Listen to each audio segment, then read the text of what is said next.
여러분, 저와 여러분이 왜 감사를 하지 못할까요? 믿음이 부족하기 때문에 그렇습니다. 감사하지 못할 조건에서도 내게 생명이 있음을, 건강이 있음을, 그리고 내가 다시 도전할 수 있는 용기가 남아있음을 감사하는 사람은요, 하나님이 그 손을 붙잡아 주시요. 이렇게 감사하는 사람은요, 은혜 받은 사람이에요.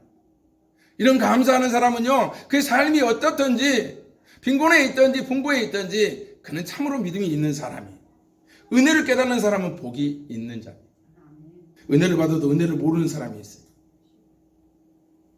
제가 어떤 사람을 계속 이렇게 돕는데 한 번도 고맙다고 하는 그런 얘기를, 물론 제가 고맙다는 얘기를 듣기 위해서가 아니라 그런 얘기를 할 줄 모르는 사람들이 얼마나 많은지 몰라요. 의외로 많아요.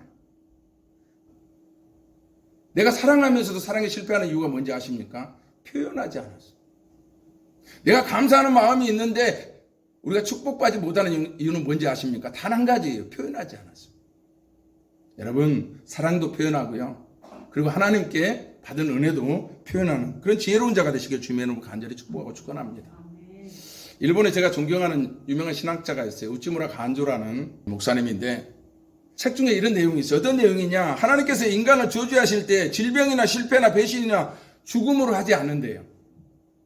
어떻게 하느냐? 이 저주되는 삶을 허락한다는 얘기죠. 어떤 게 저주된 삶입니까? 첫 번째, 아무리 말해도 하나님이 믿어지지 않는 사람. 할렐루야. 저와 여러분은 저주받지 않았어요. 왜냐하면 하나님 말씀 듣기에 이 자리에 있는 것으로 증명된 거 아닙니까? 근데 우리가 누구를 전도할 때 아무리 하나님이 이런 분이고 아무리 얘기해도 당신이나 잘 믿으세요, 이렇게 하나님 믿지 못한 사람들이 있어요. 여러분, 우리가 믿어지는 것만으로도 참으로 큰 축복임을 믿으시길 바랍니다. 아멘이십니까? 다음은 이 성경을 읽고 요절을 외우고 성경을 많이 안다고 하면서도 하나님의 말씀으로 주의 음성을 듣지 못하는 사람들이 있어요. 성경 읽으면서도. 여러분, 우리 샤우팅 하는데 여러분, 이 샤우팅 때문에 얼마나 많은 사람들이 은혜 받는지 모르겠어요. 우리 교회 정책적으로 모이지 말라, 의자의 3분의 1 정도만 모여라. 그래서 얼마나 우리 권사님도 그렇지만 우울증 아닌 이 영적인 우울증이 걸려가지고 얼마나 힘들어하는지 모르겠어요. 근데 이 말씀을 읽으면서요, 우리가 평소에 성경책 창세기부터 요한계시록까지 읽으려면 얼마나 힘듭니까? 그런데 이 샤우팅 시간 날 때마다 5분씩 읽고 하면서 떨어져 있어도 떨어져 있지 않은 것 같고, 전화 안 해도, 서로 교통 안 해도, 서로 신방 안 해도, 서로 모여서 교제 안 해도 이 말씀만 읽는데도, 성경 구절만 읽는데도 힘이 난다는 거예요. 그 병자들이 치료되는 역사도 있고요. 또 내 마음 내적으로 강건해져서 모든 일에 자신감을 갖는 이런 분들도 있어요. 이제 일어나지 못해가지고 오늘 내일 했던 이 권사님이 정말 직접 녹음하고 일어서셔서 이제는 병원에서 퇴원해서 집에서 하신대요. 집에서. 5단지에서 하시는 권사님이.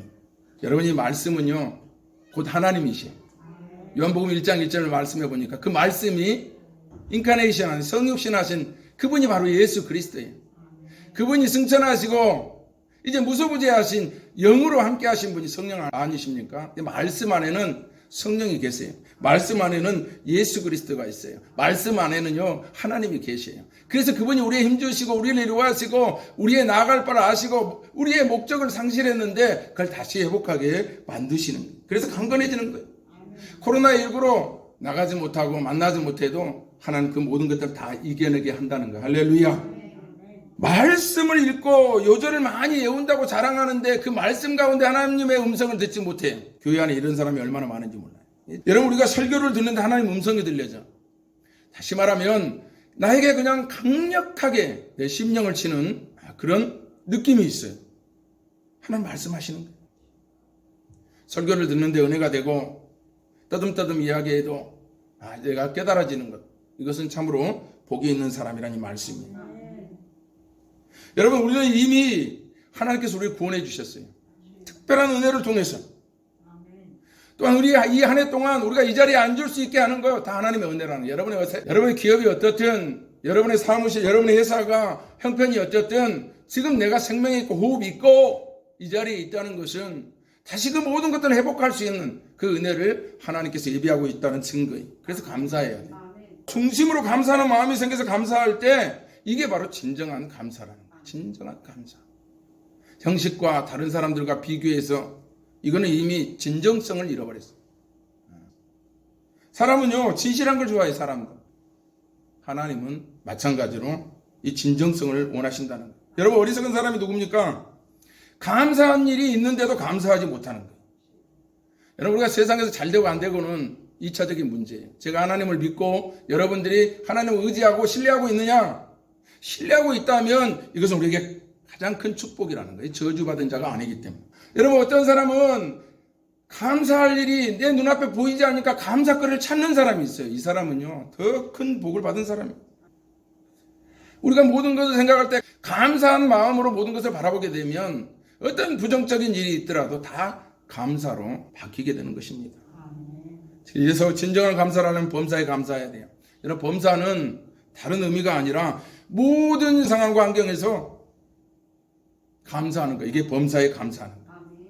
여러분, 믿음이 있다는 사람들이 감사 못하는 사람들이 있어요. 왜? 이 생각을 하지 못하고 살기 때문에 그래요. 감사의 조건이 있어야 나는 감사. 이 조건적인 믿음을 갖고 있기 때문에 성장하지 않는 거예요. 그래서 감사거리도 더 없는 것처럼 느껴지는 거예요. 여러분, 우리 삶 가운데 고난이 왔습니까? 그럼 하나님께서 나를 더 든든히 세우고 더 강건하게 쓰실 뭔가 있나 보다 생각하는 사람은 바로 감사가 눈앞에 있는 거예요.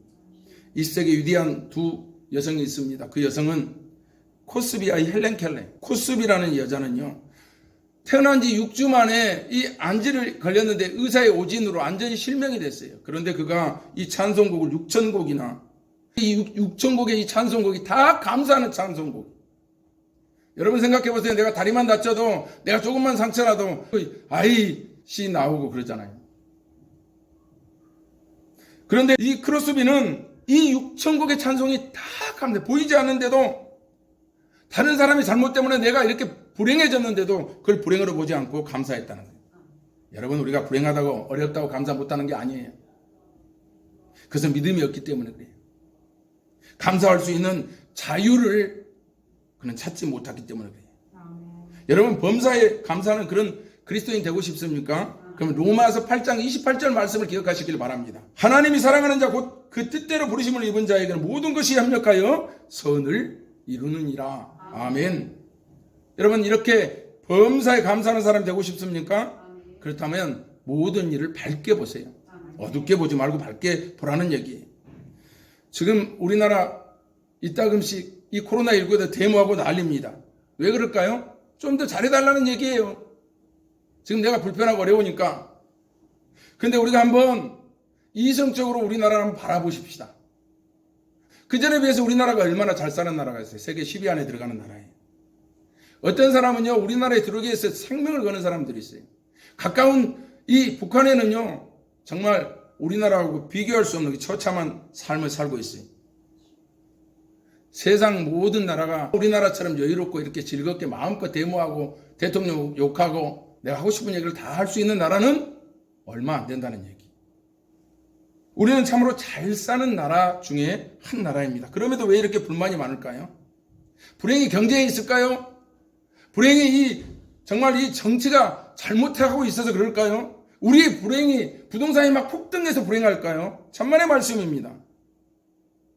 우리가 만족감이 없는 거예요. 우리의 욕심이 세상에 만족감을 찾지 못하는 거예요. 여러분, 우리가 어려울 때는 나보다 불행한 사람을 좀 생각하세요. 그리고 내가 다 잘 될 때는 나보다 더 잘하고 있는 사람이 모델링이 돼야 돼요. 그래서 우리는 항상 어려운 사람과 잘된 사람들을 잘 지켜보면서 균형을 잘 잡아야 돼요. 자세를 잘 잡아야 돼요. 우리가 운동을 하든 뭘 하든 가장 중요한 것이 자세예요. 신앙도 마찬가지입니다. 태도가 잘못되면은요, 예배 태도, 삶의 태도가 잘못되면은 아무리 좋은 말씀, 생명의 말씀, 능력의 말씀이 부어져도요, 다 쏟아버려요. 여러분, 드럼통에 물을 간장 종지에 넣을 수 있을까요? 절대 못 넣습니다. 적어도 목욕탕 욕조처럼 커야 드럼통 같은 하나님의 폭포수의 은혜가 담겨지는 거예요. 왜 하나님이 나에게 그런 능력을 주지 않을까? 내 심령과 그걸 받을 만한 것을 준비하고 있는지 살펴보시길 바랍니다. 절대 감사는 절대 축복을 예비하고 있습니다. 믿으시길 바랍니다. 그리고 진정한 감사는 기쁨으로 해야 됩니다. 여러분, 직장 즐거워 사는 사람이 과연 몇 프로가 될까요? 그런데도 억지로 나가서 일하는데 우리에게 유익이 있잖아요. 그렇죠? 참고 인내하면은요, 먹고 살 수 있어요. 그런데 자원하면 어떨까요? 기쁨이 배가 됩니다. 그러면 그 기쁨을 하면 어떨까요? 정말 상상할 수 없는 일이 이루어지는 거예요. 여러분, 억지로 하지 마세요. 자원하시길 바랍니다. 그리고 그것을 기쁨으로, 감사로 바꾸면 놀라운 하나님의 역사가 나타나는 거예요. 왜 하나님 나에게 이런 은혜를 주시지 않습니까? 내가 이렇게 했나 한번 보라는 거예요. 여러분, 축복의 통로가 있어요. 원리가 있어요. 세상 사는데도, 우리가 성공하는데도 그 원리가 다 있습니다. 근데 여러분들은 세상에서 찾아요. 얼마나 어리석은지 몰라요. 찾을 수 있겠지요. 전국 방방곡곡 세계를 다 돌아보면 그런 유익을 얻을 수 있을까? 그럴 시간에 우리가 성경 안에 들어가 하나님의 음성을 대하면 바로 이 순간 카이로스적인 하나님이 순간적으로 우리를 깨닫게 하고 지혜를 주시고 좋은 아이템을 주시고 나의 생활과 태도를 바꾸게 만들어 주시고 그래서 성공하게 한다는 거예요. 아멘. 세상의 성공자들은 올랐다 떨어져요. 그러나 크리스찬들은요, 한 번 오르면 지속적으로 올라가는, 정상을 향하여 올라가는 축복이 있는 줄 믿으시길 바랍니다. 아멘. 이게 우리의 특권이에요. 이게 우리의 믿음의 특권입니다. 하나님이 그렇게 주시기 위해서 우리를 특별히 붙들어 두시고 우리를 이 자리에 이끄신 거예요. 그래서 우리가 이 은혜를 하고 감사할 수 있는 이 믿음이 있다면은 이 자체가 바로 축복이고 이 자체가 감사가 될 수 있다는 거예요. 아멘. 여러분, 우리가 세상을 살다가 언제 의무합니까? 의미를 잃어버릴 때. 여러분, 우리가 사랑하다가도요, 왜 싸우게 됩니까? 의미를 잃어버렸기 때문에 그래요. 우리는 그 의미를 되찾으면 언제든지 회복할 수 있어요. 지난날은 돌이킬 수 없지만 앞으로는 우리가 그것을 다 회복할 수 있다는 이 말씀이에요. 감사해야 됩니다. 하나님은요, 그냥 우리를 만나게 한 게 아니에요. 어떤 사람은 다 모든 것이 우연이라고 생각해요. 그러나 하나님은요, 우연이 없어요. 우리에게는 필연만 있을 뿐입니다. 그래서 우리의 감사는 하나님께 필연적으로 해야 돼요. 할렐루야. 이것을 하나님께 영화롭게 하는 거예요. 하나님은 이런 영광, 이런 감사, 우리의 소소한, 우리의 삶의 현장에서부터 크지 않지만 적은 영향력, 이 파장을 일으켜 우리의 가정과 교회와 지역사회를 잔잔하게 감동시키는 이런 그리스도인들을 원하신다는 말씀입니다. 그래서 우리의 감사는 주님을 진정으로 사랑함으로 해야 돼요. 할렐루야. 사랑은 내가 원하는 것을 하는 것이 아니라 누가 원하는 것을 해야 돼요? 당신이 원하는 것. 그래서 우리는 사랑은 하나님 내 좋은 대로 하는 것이 아니라 하나님 좋은 대로 해야 되는 거예요. 부부간에도 마찬가지예요. 내가 당신을 사랑해. 근데 꼭 내 마음대로 사랑해. 소통이 될 수가 없는 거예요. 당신이 원하는 것이 뭔가 그것을 해서 억지로, 그리고 처음에는 억지로 하지만 두 번째는 자원하는 것, 감사함을 하게 되면요, 그 가정의 행복이 마를 수가 없는 거라니 말씀입니다. 할렐루야. 예배는 삶과 일치되는 게 예배예요. 어떤 사람은 교회에서 드리는 게 예배인 줄 알아요. 교회에서 드리는 거는 한 주간의 예배의 시작이에요. 오늘 주일이 한 주간의 시작인 것처럼 이 예배는 한 주간 우리가 이렇게 살아야 되겠습니다. 이렇게 살아라 하나님이 주시는 말씀이에요. 네, 아멘 했으면 그렇게 사는 거예요. 이게 예배인 거예요. 이게 안 돼서 세상 사람들은 우리에게 하나님 대신 채찍을 드는 거예요. 이방 사람들이 막대기 들고 이스라엘 백성들을 치듯이. 그래서 우리는 저것들이 아무것도 모르는 것들이 건방지게 니들 뭘 알아, 이런 태도와 자세를 가지면 우리는 온전한 그리스도인이 안 되는 거예요. 저게 하나님의 음성이고 내가 잘못 살고 있다는 것을 저들이 지적해 주는구나. 회개하고 진정한 예배를 드리는 거예요. 여러분, 감사도 마찬가지입니다. 우리는 그 순간 감사해야 돼요. 깨닫게 한 하나님의 은혜. 기분 나빠하지 마. 우리가 감사하는 목적이 하나님께 영광이요, 그분을 기쁘게 하는 감사가 되어야 된다는 말씀입니다. 말씀의 결론을 맺겠습니다. 여러분, 우리가 감사할 때는 감사하기에 감사하는 그런 예배가 되시길 주님 이름으로 간절히 축복하고 축원합니다. 범사에 조건 없이 감사하세요. 기브 앤 테이크가 되면 안 돼요. 이거는 계약이고 이건 비즈니스입니다. 사랑도 그렇게 하는 사람들이 있어요. 그 사랑이 온전할 수 없어요. 그 조건이 없으면 깨지게 되어 있습니다. 범사에 어떤 상황에도 좋았든 나쁘든, 오히려 좋을 때는 잘할 수 있어요. 안 될 때 서로 위로가 되고 힘이 되고 지지자가 되고 돕는 자가 되고 이게 성경적인 삶이. 세 번째는 기쁨으로 감사로 이렇게 사시라는 거예요. 왜냐하면 하나님의 축복이 여러분에 가기 위해서, 또한 그 축복을 받고 또 유통자가 되기 위해서 이런 성도들 되시길 주님 여러분을 간절히 축복하고 축원합니다.